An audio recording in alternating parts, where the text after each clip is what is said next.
Thank you, everyone, for joining us this afternoon. I have been really excited for this program for a while. Really grateful for you all tuning in this Zoom setting. I know that we're all slowly but surely getting tired of Zoom, but appreciate you taking the time to join us for today. My name is Gene Martin. I'm a proud graduate of the PSU class of 2009. I have the privilege to serve the university in two roles on campus. First as the Associate Director of Development, and then as our Director of Government Relations. And I'm delighted to serve as a facilitator for today's discussion.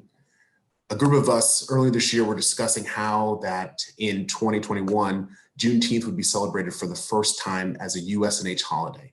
And I mentioned I knew the perfect two folks that we should have on campus to talk about the holiday. I'd be remiss if I did not thank President Burks for his leadership. I know the USNH admin board, comprised of all the campus presidents, supported this holiday and pushed for this at the trustee level last year, so thank you. I'd also like to give a special thank you to our provost, Ann McClellan, for all of her great work and for the support of this event. So we are grateful. So thank you so much. And as I've said, I've been looking forward to this event. Jerry and Bogus is going to be joining us shortly. She had something come up, so hopefully she'll be with us in about 10 minutes, but we're going to get started. And I'm really thrilled to have Senator Levesque. You know, I think I was thinking about this as I was thinking about this when the first time we met, and I believe it was back in 2009 at a parade, of course, because it's New Hampshire, at probably the Milford Day Parade or something like that. And I was just so thrilled. I remember you were speaking, you were presenting, probably you were, I think, a state representative at the time. I think you're presenting a resolution on behalf of the community or something like that. I remember being so proud to be able to see someone who looked like me serving in that capacity and just being so inspired by that. And I've been thrilled to follow your service throughout the State House and to see you elected as New Hampshire's first African-American state senator. So thank you for joining us. Thank you for your advocacy of social justice on so many fronts through your time through the legislature. I really appreciate it. Well, Jean, thank you so much for having me, and thank you to the students and the faculty and staff at Plymouth University. I'm so excited to be able to share this holiday with you. And just to give you a little background about how it came to be a holiday, the first time I had ever really heard about Juneteenth was probably 6 or 8 years ago. It was fairly recent, had not heard of Juneteenth. But there were some events that were happening around the state. For instance, Jerry and Bogus would hold events. I went to an event in Nashua that was held by Jordan Thompson. And Jordan said that next year, we want to make this a true holiday. We were given a proclamation from the governor for the day, but he really wanted to see that as a holiday every year. And so when I ran for Senate and I won my seat, things like celebrating Juneteenth, recognizing Black history, that's all very important and something that not all senators would want to or even think of endeavoring on. So myself and Senator David Waters talked about it, and we reached out to other sponsors like Martha Fuller Clark and a host of representatives such as Charlotte DiLorenzo, Representative Linda Gathright, Representative Richard Comey, and Senator Khan as well. And we sponsored and co-sponsored this bill. So I had no problems getting co-sponsors. People were very, very engaged and very much wanted to recognize the Juneteenth holiday. And if you're familiar with the State House, you would have to give testimony in front of the Senate and also in front of the House. So my first testimony was to the Senate, and I prefaced this talking about July 4th and talking about America's independence. and asking people to think about what would it be like if you were not free, you were enslaved, and yet 2 towns away from you, people were living as enslaved people. That's really what happened and what precipitated Juneteenth. In Galveston, Texas, there were a group of people in Galveston that were not told about the Emancipation Proclamation in 1863. So therefore, for 2.5 years, they were still enslaved. And as to the reason why they were enslaved, we don't know if it's because word didn't get out, or perhaps the slave owners didn't want to divulge that because, we all understand that slavery was about economics. Not that we understand, but we are aware. But at any rate, the U.S. Army rode into Galveston and pronounced to the enslaved people that they were, in fact, free. And this was a time of jubilation and celebration. And today there are 47 states that actually recognize Juneteenth. As a matter of fact, a couple years ago, I was able to speak to people in my town and read a story about Juneteenth to children from the library. And we've done that all over the state. So it is a time of celebration. It is a time of remembrance of our past, of our history, the good and the bad. And I do have to say that the bill resoundingly passed through the Senate and through the House, and then became law. So we're excited that so many towns in New Hampshire are now going to celebrate, that so many states are celebrating and recognizing this holiday. And again, I'm thankful for your invitation. Absolutely. No, it's great to have you at Plymouth State and be able to sort of talk about the history of the process. As I was looking through, and as you mentioned, a little bit of the legislative process, I was surprised when I looked at that this bill was the first and only time that it was introduced was by you in 2019. And I wonder, as you know from your years of service, usually the same idea or the same bill is introduced again and again and again, and eventually it gets passed. I think you mentioned it. You only heard about it a few years prior and talked about Jordan. So I'm wondering what you thought about, why it hadn't been introduced yet, and sort of why, like 2019 was the moment to be able to bring this into law. Well, that's a good question. The previous governor did give a proclamation for a day. So that opened the door. That showed the interest. So when we actually went to sponsor the bill and try to pass the bill, we knew we already had a certain amount of buy-in from our governor. And this is a holiday that it's not an official holiday that you could take time off and get paid for it, but it is a day of recognition.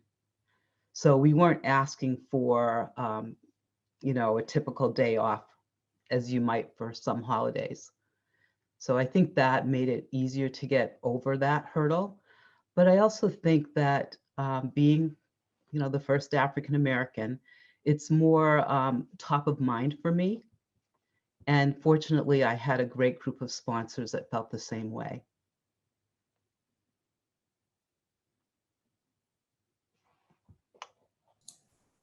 Sorry about that, Jerry. I sort of was working through. Again, everyone always has the best laid plans, and then sometimes life gets in the way and you have to work on the fly. And Jerry is joining us momentarily, having some difficult but no, I appreciate that. And again, I think it's really important about, in terms of, to your point of representation, and having someone there to be able to elevate those issues. And I think it was a great thing that it was able to pass on the first try, and that we're able to have that, and again, to share the importance of it. I think about it being a student of history the same way that we have Constitution Day, the same way that we have Veterans Day, Memorial Day. Having the holiday helps us to really think about why we're having that. It's just more than a day off. It's really about the history. How do we bring those concepts? How do we teach our children and grandchildren about them? So all important things, and thanks for having the conversation, because I think if you hadn't sponsored that bill, talked about it, I don't think that we'd be here having this conversation today, which is an important thing to do. As we wait for Jerry Ann, just for folks, feel free to put any questions that you have in the Q&A feature. You can do them. There's also an option if you want to ask an anonymous question, you could do that as well. This is being recorded, and so we will send it off. I know there are folks who sent messages that couldn't be here, and so we'll make sure to send it to them. But thank you so much for so many faculty and staff members joining us. We appreciate that. I'm grateful.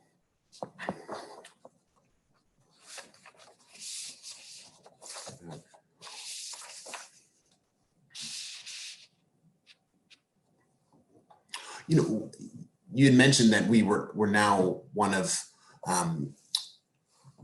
40. I was surprised when I read the initial article, I think when it was signed into law, with you and Governor Sununu, you were right over his shoulder as he was signing into law, and that we were the 45th state. And I was surprised that there had been so many states, even in 2019. And so it is an interesting, and I'm hoping that, when Jerry Ann jumps on, she'll be able to share a little bit more about the history of that and how things happened. But again, I was surprised. Obviously, I know our history of, hold on, I'm sorry, wait 1 second, my apologies.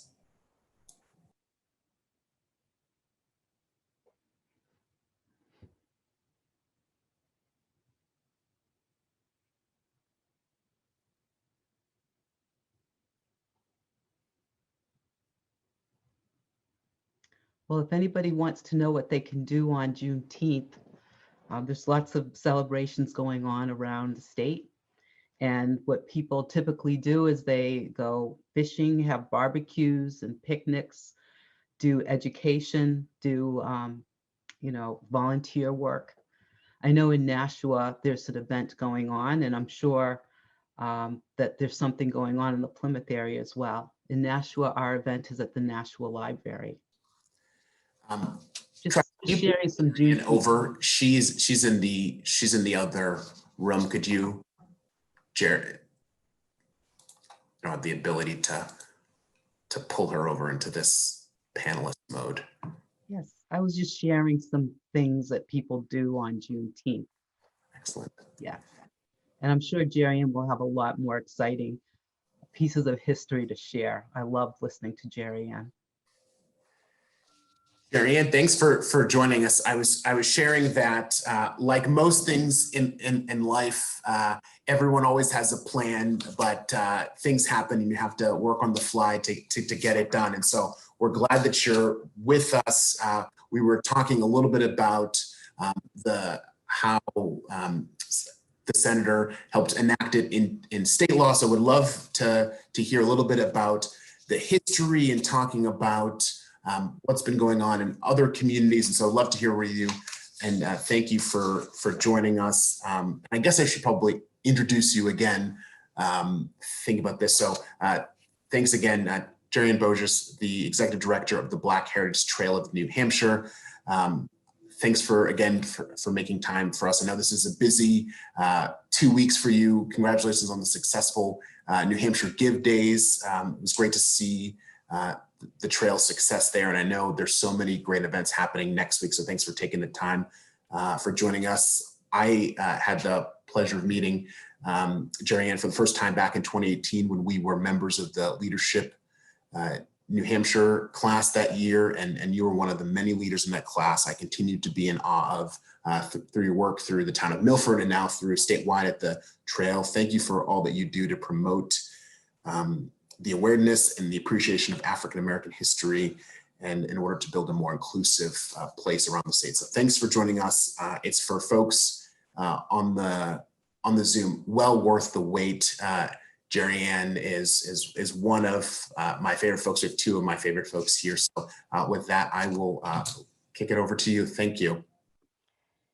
Thank you, Jean. And I really have to apologize to everybody. I had a PowerPoint presentation ready for you guys, and I'm on my computer, and for some reason it says it can't open the file.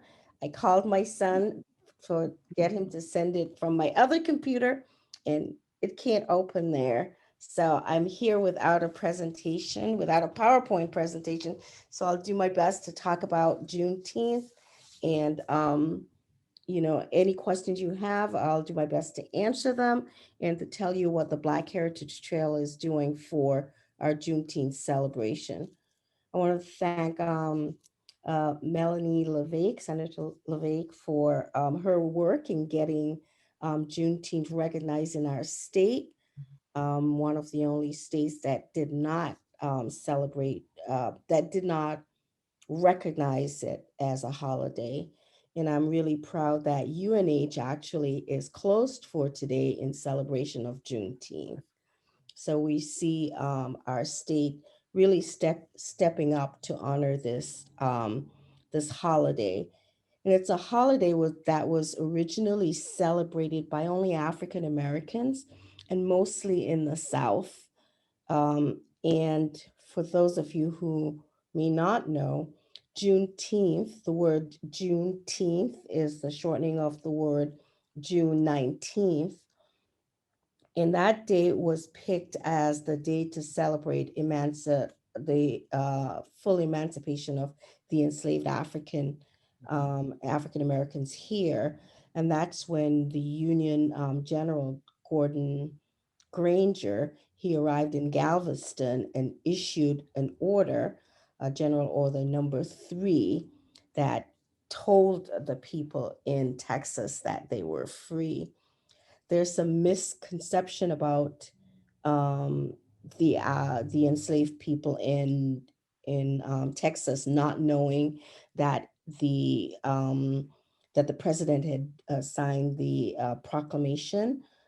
Emancipation Proclamation 2.5 years earlier, but that's just a misnomer that it wasn't known. They knew about it, but there was a war going on. Just because the Emancipation Record was signed didn't mean that everybody was free at the time. We must understand that the war between the North and South also, the to end slavery just didn't end on that day when it was done. They were still fighting the war. There were still places in the southern regions that were still fighting, and the um, it took an army actually to come to Texas to for the Emancipation Proclamation to be enacted. So it was on that day when the army landed, that June 19th in 1865, that people started celebrating, African Americans started celebrating that as the Emancipation Day, when they were all freed. Now, like I said, it was originally just a Southern holiday, but then it spread across the US as most things do. And I think we're seeing a revival in the holiday now, because it speaks a lot to what's going on. It speaks to a lot to this notion of freedom. It's a Black holiday. It's not that everybody can't, but it's really speaks to the African American experience, how it's celebrated, how it's done. And I think because we have social media, we have so much more ways of news getting around. It's spread faster than it had done before. And then there's that whole sense of pride and acknowledgement. And it's the 4th of July didn't quite say the story of freedom as Juneteenth does. Where Black people were really taking ownership of their freedom. just an overview, very short overview of the holiday. So thank you so much for that. So we have some questions coming in, but I think one of them, Dr. Noel's question is a perfect one to start with. Do either of you have any ideas or hope for how we can make the holiday more visible, specifically to students, but really, I'd sort of take the liberty to say to, everyone in the state of New Hampshire and across the country, what are steps we could take to help make it more visible as a holiday? Either one of you are welcome to take that. Sherry, would you like to go first? So I think in order to make it more visible, and this is actually what we see it happening in our state now, where the newspapers are writing more about it, the news is talking about more of the events. We're paying special attention. Some of the university is, recognizing it as a holiday. I think it was a big step when our governor recognized the day. That put it in that sphere of public knowledge. It's just for, to join and to join events. What the Black Heritage Trail does is we do educational events as well as a celebratory event. So for this year, we have actually 4 events. 2 are educational and 2 are celebratory. The first one is on how to do Black history. So that's a panel discussion. And I think, having platforms like Zoom, where you can be anywhere in the world and join a celebration anywhere else in the world, will also help to give it that visibility. There are just so many groups really working to be more inclusive in the way we celebrate our holidays, I think. And one of the best things that we can do is when we start looking at our curriculum and telling the truth about enslavement, Juneteenth will have to come up, because it begs the question, why a whole state, even 2.5 years after the emancipation, why was there still enslaved people in the country? And it really doesn't mean that enslavement totally end on June 19th, because there were still pockets of holdout slave owners and enslaved people across the country. It just meant that, these group of people started this holiday on June 19th. It speaks to, an army actually having to come and enforce that proclamation, so it speaks to that unwillingness.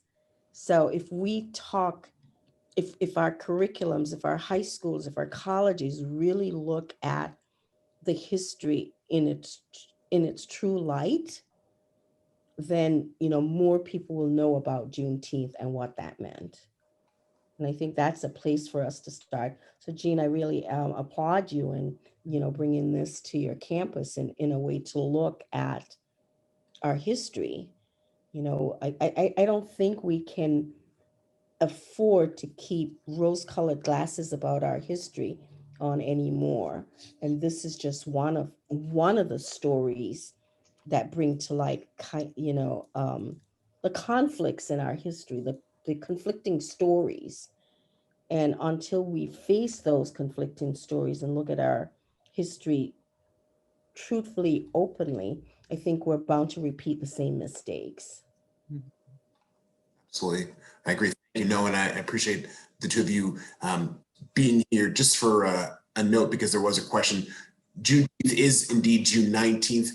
We have a campus holiday on the 18th, and because Jerry Ann is one of the busiest people I know, is in her organization doing a lot of events. Next week, we picked today to sort of talk about it, but again, this is recorded, so we'll be able to share it on that day. So thank you again. Just sort of going back to that question, there was another question about any recommendations for how to talk to younger kids about racial history like this. So in addition to putting in the curriculum, I guess I'm assuming that the question's probably the thought is, how do we have these difficult conversations? How do we begin to discuss this with younger students and people? Could I add that and this is along the same lines as your question, is that our local libraries are rich resources, and our librarians are very astute at giving appropriate reading literature to people of all ages. And I think that that's a very important place to start. And many of our libraries already do this. But a- as I had mentioned, I actually read books to, to students that were in library programs. And even having a video recording of a book that you've read is helpful as well, because you're seeing somebody of color, you're sharing a story, and it's a very safe opportunity to learn something different. And I just wanted to also add about the history piece. The fact that I learned about Juneteenth about 8 years ago really just speaks to how much history we don't know about. And it really makes us richer to understand it. So I'm a big, big advocate of learning more about history, not to put guilt or shame on anyone, but as Jerry Ann said, that if you don't know your history, you're bound to repeat it. But in addition, if you know people's history, you have a better understanding of people. Absolutely, I think that's a great point. There So is, go ahead, Duran. I think one of the things that I look at and I think of ways of teaching about this history is really to, you know, we like to take our history and make it simple, where our history is really complex. And I think this is where our teachers need to be able to look at the complexity of our stories and bring them up. For instance, everybody knows about the 4th of July, right? We teach that in school, we know about it. But at the same time, that first 4th of July that was celebrated in 1777, I think it was, is there were enslaved people, right? And the 4th of July was all about independence and freedom, right? And so you can just take that holiday and it's the start of the discussion of, well, what else was going on in the country? Who was celebrating this 4th of July and who was not? Who was included and who was left out? And just by asking that question, just by looking at that question, you know, we're smack dab in the middle of the story of enslavement, and it's really, a place to start. We celebrate the 4th of July, every 4th of July. It's not a question, what it means. It's not a question who we think it involves, but there was enslavement, a big part of our population at that time were enslaved and thought of as less than human. So it's a way to get in the story. What does that mean? And how do we get beyond that? And I think wherever we start a story in history, we have the other thing. When we talk about, everybody knows about the Mayflower, right? It's an American story we tell. Yeah. So we need to, in the North where we are, people never knew that we had slave auctions at our port here in Portsmouth. We don't tell that story because that's not what we want to say about the South. About the North. The South was slavery, the North was the abolitionists. But if we look at the reality, we have that story as well. The Mayflower did come to the North, but also slave ship came to the North, you know? So it really is, I think it's a great way to get those parallel events, historical events going, to talk about them.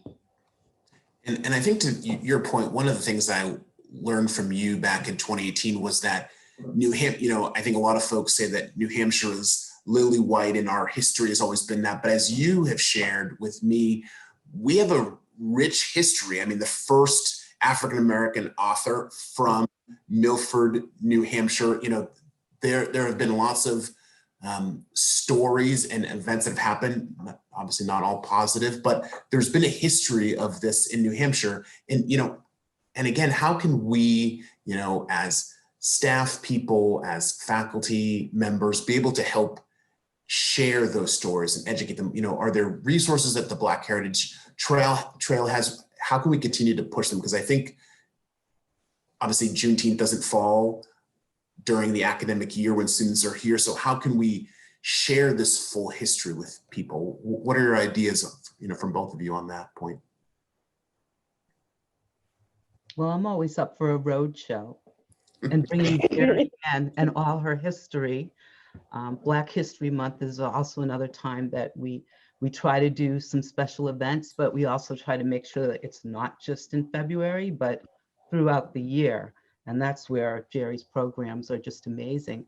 But bringing some people into your college and having these kinds of discussions, I think are important, just as you're doing today. Yeah, the Black Heritage Trail is working to raise awareness of New Hampshire's Black history all across the state. And we're creating these visible markers of our history in as many towns as we have these documented histories. I think, during the school year, we have programs that people can attend. To know about Juneteenth is just one thing. It's just a small part of the history. And I think in any lessons where we're teaching about American history, where we're teaching about our fight for freedom, when we're teaching about the Boston Tea Party, we can always bring in Juneteenth in those to show what else was going on. There is no part of any lessons that we can't find the parallel stories going. We just have to be creative. And, as teachers, we kind of have to know these stories and see where they go. So our organization is helping to raise awareness, but we can't be the only voice doing this. We rely heavily on researchers. We rely heavy on academics and independent researchers to help spread the word. It takes, as I say, it takes a village to raise a child. It takes a village to tell these stories. It takes a deep interest and a desire for equity, social justice, for change, for us to learn to find these stories and to figure out ways to get them in. Working together with teachers, we can make these, we can highlight spots of where to put these stories, where to share them. But I know in every class, no matter when you talk about the Tea Party, we have an opportunity here with the 1779 petition that 22 enslaved Africans in Portsmouth wrote, petitioning for their freedom, which is can totally be compared in tone, sentiments, and language to our own request for emancipation from the British. So they're primary documents that scholars and educators can use to get these events, these stories, these how to say contested histories into our curriculum. Thank you. Another important speech and time frame is July 4th and Frederick Douglass's speech. Many towns around the state and around the country we'll have readings where they'll have multiple people read a section, and it is so moving and very educational. Yeah, that's one of the events we organize here on the trail on July 3rd. Frederick Douglass is reading about the 4th of July. And that's one of the things too. The 4th of July is just a prime place to look at all these histories. The whole story. Frederick Douglass didn't speak. He was asked to speak about the 4th of July, and he refused because the people he was celebrating were still enslaved, And so his speech became one of the most famous of his speeches. And it's really, we read that now, we've done this for 4 years, and it's just really interesting how it still rings true today, So there are all these ways. There's all these ways for us to include these histories in math, in science, in social studies, in English, in literature, our local history to tell Black history. We just have to be creative. Appreciate that. We had a question. Is the naming of the Juneteenth holiday related in any way to the famous novel by Ralph Ellison?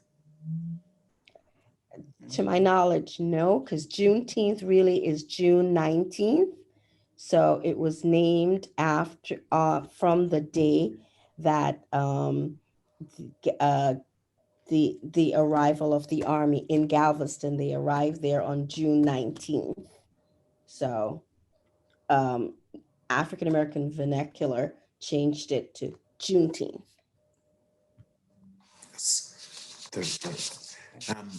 And folks are welcome to add more questions to the Q&A feature. One of the things I feel like I'm always asked, or I always hear about, is, what can allies do who are outside of the Black community to help celebrate and commemorate this event, or really, anything involving Black history? So for folks, I think obviously after the horrific murder of George Floyd, I think folks have been awakened to systemic racism. And so I think this question I hear, a lot. And so, what are things people could do for this holiday? And what are other things, again, that allies outside the Black community can do to celebrate and commemorate and sort of help share the history that is often not told? I would say to have a desire to learn and participate, because everyone is welcome, and you can only understand by participating and being a part of.